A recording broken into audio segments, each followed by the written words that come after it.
Hello. आज की कहानी क्रिसमस पेड़ और विवाह की शाम। इसे रशियन भाषा से हिंदी में ट्रांसलेट किया गया है और इसको फ्योदोर दोस्तोवस्की ने लिखा है। फ्योदोर दोस्तोवस्की का जन्म 11 नवंबर 1821 में हुआ और इनका बचपन गहरी मानसिक असुरक्षा में बीता। दोस्तोवस्की का साहित्य अभिशप्त मान चरित्रों का दस्तावेज है। ये मानव चरित्र के एक प्रकार के प्रतिनायक हैं। दोस्तोवस्की ने एक जगह लिखा है, मनुष्य के लिए आत्मा की स्वतंत्रता से बढ़कर प्रलोभनकारी वस्तु और कोई नहीं है, पर यही उसके दुखों का सबसे बड़ा कारण भी है। Poor folk, house of dead, notes from underground, crime and punishment, gambler, idiot, the possessed, brother Karamazov, dream of a ridiculous man आदि इनकी कालजयी कथा करतियां हैं। क्रिसमस पेड़ और विवाह की शाम। उस दिन मैंने एक विवाह समारोह देखा, पर रुकिए, मैं आपको विवाह के बारे में नहीं, क्रिसमस पेड़ के बारे में बताना चाहता हूँ। विवाह समारोह समारोह शानदार था, मुझे बड़ा अच्छा लगा था, पर एक घटना उससे भी ज़्यादा शानदार थी। पता नहीं क्यों विवाह समारोह देखते ही मुझे क्रिसमस पेड़ की याद हो आई। वह वाकया कुछ इस तरह घटा। ठीक 5 वर्ष पहले नव वर्ष की पूर्व संध्या पर मुझे बच्चों का एक नृत्य कार्यक्रम देखने एक ऐसे आदमी ने आमंत्रित किया जो व्यापार की दुनिया में एक ऊंची जगह पर था। उसके अपने संपर्क थे, पहचान वालों और दोस्तों यारों का बड़ा दायरा था। इसलिए ऐसा लगा कि बच्चों का यह कार्यक्रम तो बस एक बहाना था। इस बहाने बच्चों के माँ बाप आपस में मिलें और आपसी हितों की बात एक दूसरे से करने लगे, एकदम भोलेपन से और आकस्मिक रूप से। मैं एक बाहरी आदमी था, चूंकि मेरे पास बातचीत के लिए कुछ था भी नहीं, सो मैं दूसरों से अलग थलग वह शाम अपने तरीके से बिता सकता था। वहाँ एक आदमी और था जो मेरी ही तरह गलती से इस पारिवारिक उत्सव में चला आया था। मेरा ध्यान सबसे पहले उसी आदमी की तरफ गया। देखने से वह कुलीन या किसी ऊंचे खानदान का नहीं लगता था। वैसे वह लंबा, छरहरा, बड़ा गंभीर सा लग रहा था। उसने अच्छे कपड़े पहन रखे थे। उसे देखकर ही लगता था इस पारिवारिक उत्सव में उसका मन नहीं लग रहा था। जैसे ही वह से एकांत से कोने में पहुंचा, उसके चेहरे से मुस्कुराहट गायब हो गई और त्योड़ियां चढ़ गई। मेजबान के अलावा उसकी किसी से जान पहचान नहीं थी और वह बुरी तरह से ऊब रहा था। अलबत्ता वह अपनी खुशी जाहिर करने की कोशिश भी कर रहा था। बाद में मुझे मालूम हुआ कि वह देहात से राजधानी में किसी जरूरी और जटिल काम से आया था। हमारे मेजबान के नाम किसी की सिफारिश चिट्ठी लाया था और हमारे मेजबान ने महज शिष्टाचार के नाते इस आदमी को भी बच्चों के इस कार्यक्रम में आमंत्रित कर लिया था। वे उसके साथ ताश नहीं खेले, न किसी ने उसे सिगार पेश किया, किसी ने भी उसके साथ गपशप नहीं की। शायद किसी ने दूर से ही पंख देखकर चिड़िया की किस्म को जान लिया था और इसलिए इस भले आदमी को सूझ नहीं रहा था कि अपने हाथों का क्या करे, और मजबूरन वह पूरी शाम अपनी मूछों को सहलाता रहा। उसकी मूछें बहुत शानदार थी। वह लगातार बड़ी मेहनत से अपनी मूछें सहलाए जा रहा था और यह लगने लगा था कि उसकी मूछें इस संसार में पहले प्रकट हुई थी और उसके बाद इस आदमी का जन्म हुआ, और वो भी इन्हें सहलाते रहने के लिए। ऐसा लगने लगा था कि उसकी मूछें इस संसार में पहले प्रकट हुई थी और उसके बाद इस आदमी का जन्म हुआ, उन्हें सहलाते रहने के लिए। एक मेहमान और था जिसने मेरा ध्यान खींचा, पर यह बिल्कुल अलग किस्म का आदमी था। यह एक संभ्रांत आदमी था। लोग उसे जुलियन मस्तकोविच के नाम से बुला रहे थे। उसे देखते ही मालूम पड़ता था कि वह एक खास मेहमान था और उसका मेजबान के साथ वही संबंध था जो संबंध मेजबान का मूंछों वाले के साथ था। मेजबान और उसकी पत्नी लगातार इस आदमी से मीठी मीठी बातें किए जा रहे थे। सबसे ज्यादा ध्यान उसी पर दे रहे थे। किसी तरह उसका मन जीत लेना चाहते थे और उसी के इर्द गिर्द मंडरा रहे थे।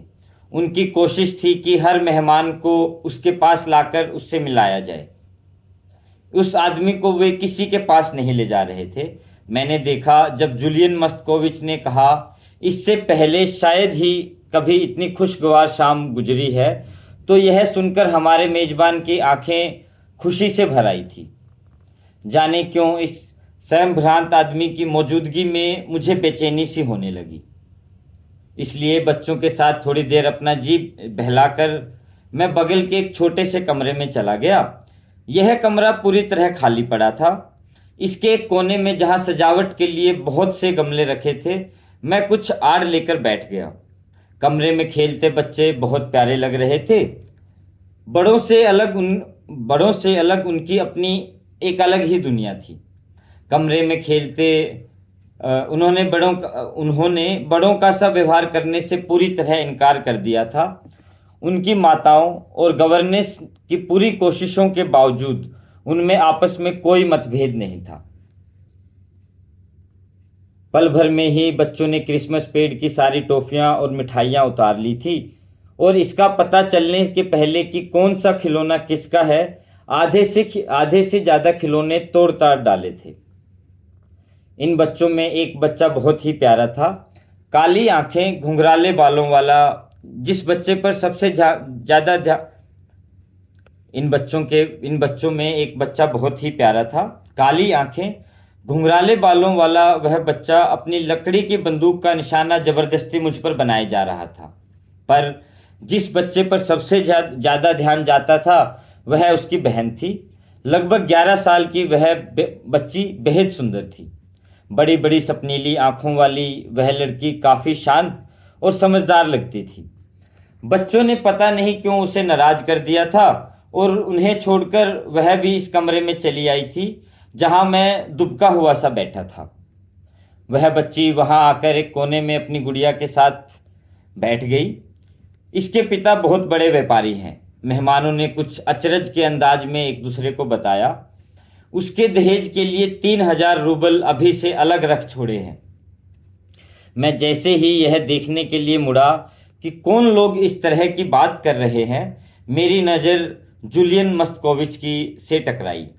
वह इस नीरस बातचीत को बड़े ध्यान से सुन रहा था। उसके हाथ पीछे अपनी कमर पर थे और उसकी गर्दन एक और कुछ झुकी हुई थी।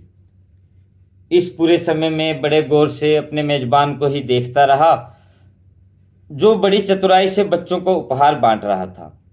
हजारों रूबल वाली उस नन्ही सी बच्ची को सबसे कीमती और सुंदर गुड़िया मिली। बाकी सभी खिलौने भी हर बच्चे के माता पिता की हैसियत के मुताबिक बांटे गए। सबसे अंत में 10 वर्ष के छोटे से दुबले पतले लाल बालों वाले लड़के की बारी आई, जिसे प्रकृति की कहानियों वाली किताब मिली, जिसमें तस्वीरें तक नहीं थी और न ही कोई रेखा चित्र। यह लड़का घर की आया का बेटा था। वह बेचारी गरीब विधवा थी। उसके बच्चे ने छोटा सा पुराना जैकेट पहन रखा था। बच्चा पूरी तरह से सहमा हुआ सा था। उसने कहानियों की किताब ली और बच्चों के खिलौनों के आसपास मंडराने लगा। वह उनके साथ खेलने के लिए अपना कुछ भी देने को तैयार था, पर भला वह ऐसा कैसे कर सकता था। आप कह सकते हैं कि इस बच्चे ने अभी से अपनी हैसियत जान ली थी। मुझे बच्चों को निहारना अच्छा लगता है। यह देखना बड़ा अद्भुत है कि हर बच्चे के भीतर एक व्यक्तित्व होता है जो सामने आना चाहता है। मैं यह देख सकता था कि लाल बालों वाला लड़का दूसरे बच्चों की हर चीज़ को बड़ी ललक से देख रहा था। खास तौर पर उनके खेल में शामिल होना चाहता था। वह उनके साथ खेलने के लिए इतना बेताब था कि उसने इन बच्चों की खुशामद करनी शुरू कर दी। वह मुस्कुराया और उसके साथ खेलने लगा। उसके पास जो एकमात्र सेब था वह भी उसने एक मोटे से नटखट लड़के को दे दिया, जिसकी जेब पहले से ढेर सारी टॉफियों से भरी हुई थी। उसने एक नन्हे बच्चे को अपनी पीठ पर भी उठा लिया। वह यह सब केवल इसलिए कर रहा था कि बच्चे उसे भी अपने साथ शामिल कर ले। पर कुछ ही देर में एक घमंडी किस्म का बच्चा उस पर गिर पड़ा और एक घूंसा जड़ दिया। इस बेचारे गरीब बच्चे में रोने का भी साहस नहीं था। इतने में आया वहां आई और उसने अपने बच्चे को वहां से हट जाने के लिए कहा। बच्चा बेचारा इस कमरे में खिसक आया जहां मैं और वह छोटी बच्ची मौजूद थी। उस बच्ची ने अपने पास उस बच्ची ने उसे अपने पास बैठने दिया और दोनों मिलकर उस कीमती गुड़िया को सजाने संवारने लगे। करीब आधा घंटा बीता होगा। मुझे झपकी सी आने लगी। मैं नींद की खुमारी में भी उन दोनों बच्चों की आधी अधूरी बातें सुन रहा था। तभी अचानक जूलियन मस्तकोविच वहां आया। वह बच्चों के शोरगुल के बीच सबकी नज़र बचाते हुए ड्राइंग रूम से खिसक यहाँ चला आया था। इस एकांत कोने में बैठकर मैंने साफ देखा कि वह कुछ देर पहले वह लड़की के उस अमीर पिता से बहुत उत्सुकता के साथ गपशप कर रहा था, जिससे क्षण भर पहले उसका परिचय कराया गया था। वह थोड़ी देर वहां चुपचाप खड़ा रहा। वह कुछ बुदबुदा रहा था, मानो अपनी उंगलियों पर कोई हिसाब लगा रहा हो। 300, 3000, 11, 12, 13, 16, 5 साल में मान लो 4%, 5 गुना 12, 60 और इस पर 60, चलो मान लें कि 5 बरस में यह 400 हो जाएंगे।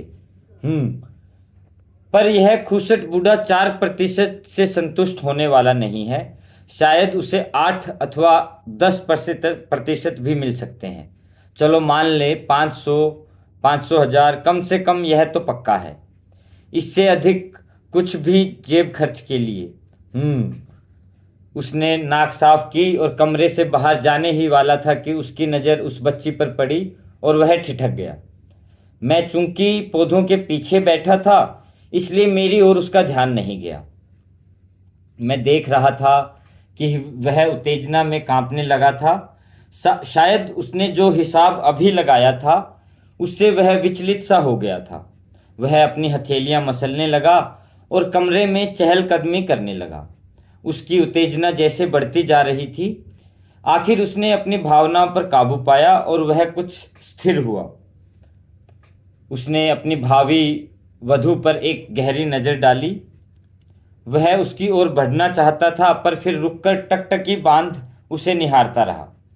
फिर शायद उसे अपने भीतर अपराध बोध महसूस हुआ और वह मुस्कुराते हुए लपककर बच्ची की तरफ आया तथा झुककर उसका माथा चूम लिया। उसका बच्ची के पास आना इतना अचानक था कि बच्ची डर के मारे चीख पड़ी। प्यारी बच्ची, तुम यहाँ क्या कर रही हो? वह धीरे से फुसफुसाया और एक नज़र यहाँ वहाँ डालकर उसके गाल को चिकोटी काटने लगा। हम खेल रहे हैं। हम खेल रहे हैं? अरे क्या इसके साथ? जूलियन मस्तकोविच ने एक कड़ी सी नज़र के साथ आया के बच्चे पर डाली। बेटे, तुमको बाहर के कमरे में जाकर बैठना चाहिए, वह लड़के से बोला। लड़का चुप रहा और फटी फटी आंखों से उन्हें देखने लगा। जूलियन मस्तकोविच ने एक बार फिर आसपास ध्यान से देखा और बच्ची पर झुक गया। मेरी प्यारी बच्ची, तुम्हारे पास क्या है? गुड़िया है क्या? जी। बच्ची कुछ घबरा सी गई। उसके माथे पर बल पड़ गए। अच्छा, तो गुड़िया है। अच्छा, क्या तुम जानती हो कि गुड़िया किस चीज से बनती है? नहीं, वह धीरे से बोली और फिर सिर झुका लिया। मेरी प्यारी गुड़िया चिंदियों से बनती है। अरे ओ लड़के, तुम दूसरे बच्चों के पास बाहर कमरे में क्यों नहीं जाते? जूलियन मस्तकोविच ने लड़के को घूरते हुए कहा। दोनों बच्चे तिलमिला गए।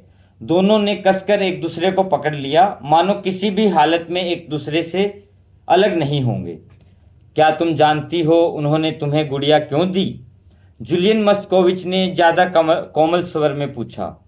नहीं, क्योंकि इस पूरे हफ्ते तुम एक बहुत प्यारी प्यारी सी बच्ची बनी रही हो। यह कहते हुए जूलियन मस्तकोविच पर उत्तेजना का दौरा सा पड़ गया। उसने आसपास देखा और फिर उत्तेजना और बेताबी से भर बिल्कुल धीमे और अस्पष्ट स्वर में पूछा, यदि मैं तुम्हारे माता पिता से मिलने आऊं तो क्या तुम मुझे प्यार करोगी, प्यारी बच्ची?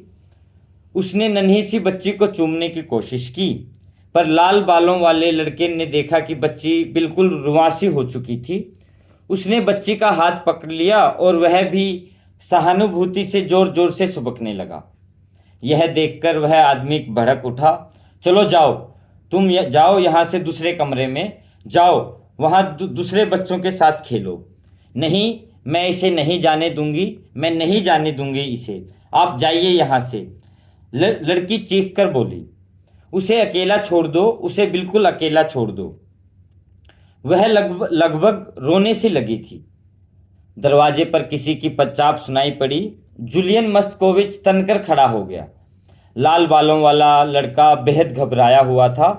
वह लड़की से अपना हाथ छुड़ाकर दीवार से सट गया और फिर धीरे धीरे खिसकता हुआ डाइनिंग रूम में चला गया। किसी का ध्यान न जाए, इस ख्याल से जुलियन मस्तकोविच ने भी डाइनिंग रूम की ओर रुख किया। वह झींगे की तरह लाल पड़ गया था। अपना चेहरा आईने में देखकर उसे बड़ी शर्म आई। शायद उसने उतावलेपन के बारे में सोचकर उसका मन खिन्न हो गया था। अपने बड़प्पन और गरिमा का ध्यान रखे बिना उसने जो हिसाब लगाया था, उससे वह ऐसे छोकरे की तरह लालची और उतावला हो गया था जो किसी चीज को पाने के लिए न आगा देखता है न पीछा, जबकि यह तो अभी कोई चीज भी नहीं थी। पर वह जानता था कि 5 बरस बाद यह जरूर एक वस्तु बन जाएगी। मैं भी उस अमीर आदमी के पीछे पीछे बाहर के कमरे तक गया। वहां मैंने एक मजेदार खेल देखा। जुलियन मस्तकोविच खिज और गुस्से से भरा उस लाल बालों वाले लड़के को डरा धमका रहा था। उसकी आंखों में आग उतर रही थी। बेचारा लड़का पीछे और पीछे की ओर खिसकता जा रहा था। फिर अंत में वह दीवार से जा लगा, जब और खिसकने की कोई गुंजाइश नहीं थी। घबराहट में उसे सूझ नहीं रहा था कि अब और कहाँ जाए। निकल यहाँ से, तू यहाँ क्या कर रहा है? मैं कहता हूँ दफा हो जा नालायक लड़के। तू फल चुरा रहा था ना? चल भाग यहाँ से, जाकर अपनी तरह के लोगों में बैठ। डरा हुआ बच्चा और कोई चारा न देख तेजी से रेंगता हुआ टेबल के नीचे दुबक गया। क्रोध से आग बबला हो, अब उस अत्याचारी आदमी ने जेब से रेशम का बड़ा सा रुमाल निकाला और बच्चे को बाहर निकालने के लिए उसे फटकारने लगा। यहाँ मैं बताना चाहूँगा कि जुलियन मस्तकोविच का शरीर भारी भरकम था। उसके गाल भरे हुए थे और तोंद निकली हुई थी। वह हाँफने लगा और पसीना पसीना हो गया। बच्चे के प्रति घृणा या शायद जलन इस कदर थी कि वह सचमुच किसी पागल की तरह बर्ताव करने लगा। मुझे बहुत जोर से हंसी आ गई। जुलियन मस्तकोविच मुड़ा। वह बेहद घबराया हुआ था और साफ तौर पर क्षण भर के लिए वह अपनी हैसियत भी भूल गया था। इसी समय सामने के दरवाजे से मेजबान प्रकट हुआ। लड़का टेबल के नीचे से खिसकते हुए बाहर निकला और वह अपनी कोहनियां और टखनों को झाड़ने लगा। जुलियन मस्तकोविच ने तत्परता से अपना रुमाल उठाया, जिससे वह उस लड़के को बाहर निकालने की कोशिश कर रहा था, और नाक पोंछने लगा। हमारे मेजबान ने कुछ संदेह से हम तीनों की ओर देखा, पर एक दुनियादार आदमी की तरह उन्होंने तुरंत समय को संभाला और इस अवसर को पूरा लाभ उठाते हुए अपने काम की बात शुरू की। यही है वह लड़का जिसके बारे में मैं आपसे बात कर रहा था, वे बोले, और उन्होंने लाल बालों वाले लड़के की ओर इशारा किया। ओ, जुलियन मस्तकोविच के मुंह से निकला। वह अभी तक पूरी तरह सहज नहीं हो पाया था। यह मेरी गवर्नेस का बेटा है, हमारे मेजबान ने बड़ी शालीनता से कहा। वह बेचारी गरीब औरत एक ईमानदार अफसर की विधवा है, इसलिए यदि आपके लिए मुनासिब हो तो। नहीं, बिल्कुल नहीं, जुलियन मस्तकोविच हड़बड़ी में चिल्ला उठा। आप मुझे माफ़ करें फिलिप अल्केसेविच, मैं सचमुच कुछ नहीं कर सकूंगा। मैंने पता किया है, पर कोई जगह खाली नहीं है। पहले से 10 लोगों की अर्जियां आ चुकी है, उनका हक पहले बनता है। आप मुझे माफ़ कर दें। ओह, बहुत बुरा हुआ, मेजबान ने कहा। यह बहुत शर्मीला बच्चा है। मैं कहूँगा कि बहुत बदमाश और धूर्त किस्म का बच्चा है। जूलियन मस्तकोविच ने मुंह बनाकर कहा। जाओ लड़के, तुम अभी तक यहाँ क्यों खड़े हो? जाओ दूसरे बच्चों के साथ जाकर खेलो। वह अपने आप पर काबू नहीं कर पा रहा था। उसने तिरछी नज़र से मुझे देखा। मैं खुद भी बेकाबू होता जा रहा था। मैं सीधे उसके मुंह पर हंस पड़ा। वह मुड़ा और मुझे सुनाते हुए उसने मेजबान से कहा, यह बेतुका नौजवान कौन है? दोनों आपस में फुसफुसाते हुए अनदेखा कर कमरे से बाहर चले गए। मुझे अनदेखा अनदेखा कर कमरे के बाहर चले गए। मैं बहुत ज़ोरों से हंसा। इसके बाद मैं भी बाहर के कमरे में चला आया। वहाँ यह खास मेहमान बच्चों की माताओं और पिताओं से घिरा हुआ था। मेजबान और उसकी पत्नी भी उसके आसपास मंडरा रहे थे। उस आदमी ने बड़ी उत्सुकता से एक महिला से गपशप शुरू कर दी थी, जिससे अभी अभी उसका परिचय कराया गया था। यह महिला अमीर नन्ही बच्ची का हाथ पकड़े हुए थी। जूलियन मस्तकोविच लगातार बच्ची की तारीफ करता चला जा रहा था। वह बच्ची की सुंदरता, प्रतिभा, बुद्धिमानी, लावण्य वह बच्ची की सुंदरता, प्रतिभा, बुद्धिमानी, लावण्य, उसके ऊंचे कुल की बढ़ चढ़कर प्रशंसा करने में डूब गया। इस सब के पीछे उसका मकसद लड़की की माँ की खुशामदी करना था। माँ ने भी बड़े ध्यान से उसकी बातें सुनी और वह बड़ी मुश्किल से अपनी खुशी के आंसुओं को रोक पाई। पिता ने भी आभार प्रकट किया और मुस्कुराहट के साथ अपनी खुशी जाहिर की। खुशी किसी संक्रामक रोग की तरह थी। हर आदमी इस खुशी में शरीक हो गया। यहाँ तक कि बच्चों को भी खेलने से रोक दिया गया ताकि बातचीत में बाधा ना पड़े। पूरा वातावरण विस्मय से भर उठा था। मैंने उस खास नन्ही बच्ची की माँ को, जो बड़े गहरे प्रभावित हुई थी, जूलियन मस्तकोविच से अत्यंत शालीनता एवं नम्रता से यह पूछते सुना कि वे कब उनके घर आने की कृपा करेंगे। जूलियन मस्तकोविच ने सहर्ष निमंत्रण स्वीकार कर लिया। फिर अतिथि कमरे में चारों तरफ फैल गए। मैंने सुना वे अत्यधिक श्रद्धापूर्वक उद्योगपति और उनकी पत्नी और उनकी बेटी के गुणगान कर रहे थे, खासकर जूलियन मस्तकोविच के। क्या यह आदमी विवाहित है? मैंने एक परिचित से ऊंची आवाज़ में पूछा, जो जूलियन मस्तकोविच के पास खड़ा था। नहीं, परिचित ने जवाब दिया। वह मेरे द्वारा जानबूझकर दिखाई गई अशिष्टता पर बड़ा चकित हुआ। अभी कुछ ही समय पहले की बात है। मैं चर्च के पास से गुजर रहा था। किसी विवाह समारोह में एकत्र लोगों की भीड़ से मेरा ध्यान उस तरफ गया। यह एक उदास दिन था। बूंदाबांदी होने ही वाली थी। मैं भीड़ को चीरता हुआ गिरजाघर में घुस गया। दूल्हा नाटे कद का, गोल मटोल, हष्ट-पुष्ट, तोंदियल व्यक्ति था। उसने बढ़िया कपड़े पहन रखे थे। वह यहाँ वहाँ भाग दौड़ कर रहा था और पूरी व्यवस्था देख रहा था। आखिर खबर मिली कि दुल्हन आ रही है। मैं भीड़ में से रास्ता बनाता हुआ सामने आया और वधू के अद्भुत सौंदर्य को देख स्तंभित रह गया। पर लड़की का चेहरा पीला और अवसादग्रस्त था। वह बेहद व्याकुल सी दिखाई पड़ रही थी। उसे देखकर मुझे लगा जैसे वह अभी अभी रोकर आई है। उसकी आंखें लाल हो रही थी। उसके चेहरे की एक एक रेखाकृति में क्लासिक तीक्ष्णता थी, जो उसके सौंदर्य को एक खास गरिमा और पवित्रता प्रदान कर रही थी। किंतु इस तीक्ष्णता और पवित्रता और उस अवसाद के पीछे एक लड़की का अल्लड़पन झांक रहा था। उसके चेहरे पर जो अवर्णनीय भोलापन, मासूमियत और अशांति थी, वह मानो दया की मूक याचना कर रही थी। लोग कह रहे थे यह केवल 16 बरस की है। मैंने दूल्हे को ध्यान से देखा। अचानक मैंने पहचाना, अरे यह तो जूलियन मस्तकोविच ही था, जिसे मैंने इन 5 वर्षों में दोबारा नहीं देखा था। यह तो जूलियन मस्तकोविच ही था जिसे मैंने इन 5 वर्षों में कभी दोबारा नहीं देखा था। मैंने दोबारा दुल्हन को ध्यान से देखा। हे ईश्वर, मैं इतनी जल्दी से जितना जल्दी हो सका गिरजाघर से भाग निकला।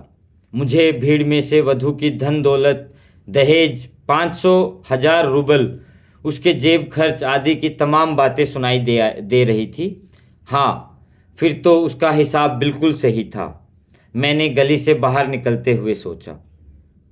इसका अनुवाद अनुराधा अनुराधा महेंद्र ने किया है। Thank you so much.